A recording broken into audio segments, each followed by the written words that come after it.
Matt, you kind of told us, in the spring that you were concerned about how many snaps you're going to get for quarterbacks. With as many as you got to get for your number one quarterback, and just talk about what Danny gave you and what you got now going with Sean and Alex. Yeah, that's obviously a very difficult decision. The amount of respect that everybody has in here for Danny, and he probably was coming off his best day in family night, ironically enough. But to your point, it is tough to rep 4 guys, especially when you have a young quarterback. So just thought that it was unfortunately a necessary move in order to get everybody the amount of reps that they needed. What did that decision with Danny, because it could have been anyone, right? What did it come down to? Well, I think he's been here for quite some time, and he did a lot of great things. Obviously, he was such an asset in the room. More of a veteran presence than the other guys in terms of just being able to. He's learned a lot of football from some really good football coaches, and he was great in the room. He was super supportive of Jordan, and it just came down to just trying to, more or less give the other guys the amount of reps we felt like we needed to see. I know releasing Danny doesn't change any of this, but you are really young at quarterback, just reps-wise. What's the challenge of having a young starter and 2 backups who have 0 NFL regular season snaps? Yeah, I mean, that's the situation. So we're going to do the best with it, and nothing's ever permanent in this league. We know that, and so we'll just see how these guys go about their business. I do think everybody's been working extremely hard. I think we've seen improvement from everybody in that room, and we'll just see where it goes.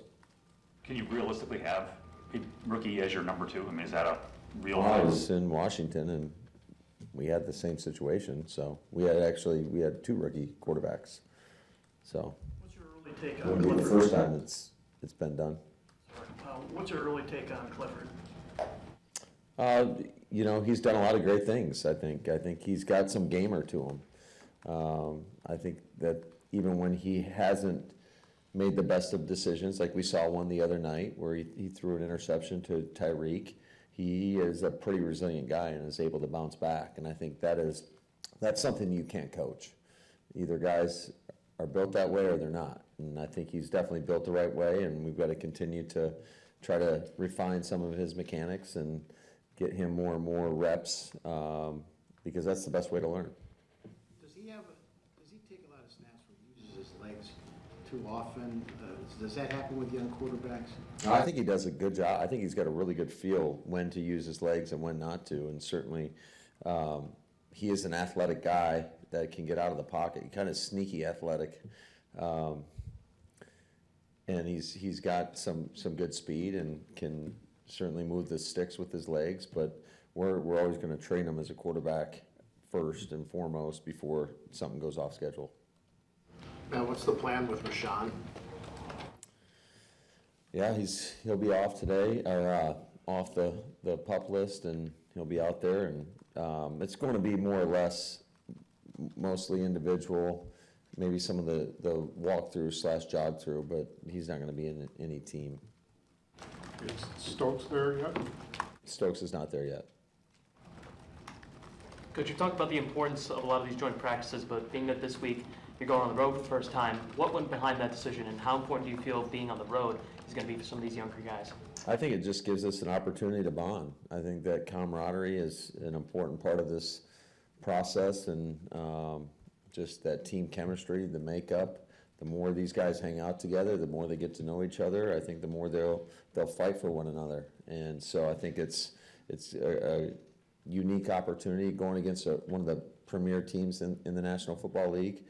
I wish Joe was going to be practicing. Not to say that he's not, but I'm guessing that he's not going to be. But I think it's going to be a great test for our football team. Have you already communicated with Zach about how practice is going to run, what you're looking for as far as matchups and things like that? Not necessarily matchups, but we went through the whole practice in terms of what is the emphasis of the periods, the number of reps that the ones will be going against the twos, and but it's hard to get into like real match. Hey, we want to see this corner on this receiver. It just kind of, however it plays itself out, more or less. Can you speak to what you've seen from Keith and Bo Melton so far? From Malik and Bo?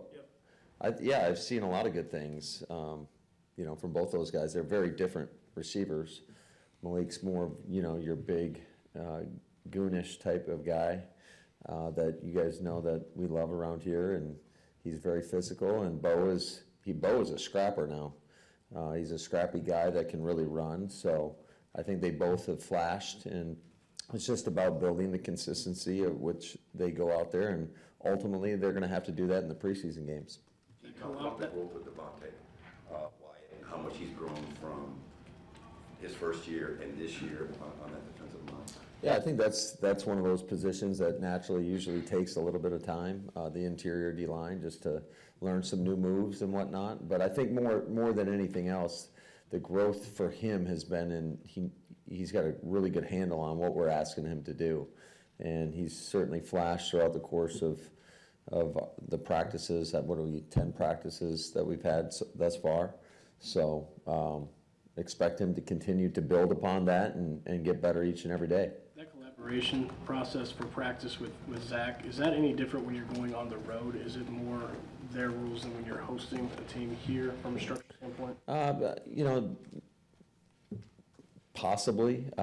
Certainly the time is what we're practicing. But I think there's just a lot of good collaboration. I think there's definitely a mutual respect there, and we've worked together, so it was pretty easy to come to a conclusion. And if there was something that he didn't like, just, he'd explain why, and something I didn't like, I'd explain why. But it was pretty easy. He's a great guy I got a lot of respect for, and certainly it's going to be a great experience, I think, for both teams. Going back to Malik, he seems to be a guy that the quarterbacks find whenever he's out on the field. When it comes down to those final roster spots, how much do you just take that into account, that he's always there?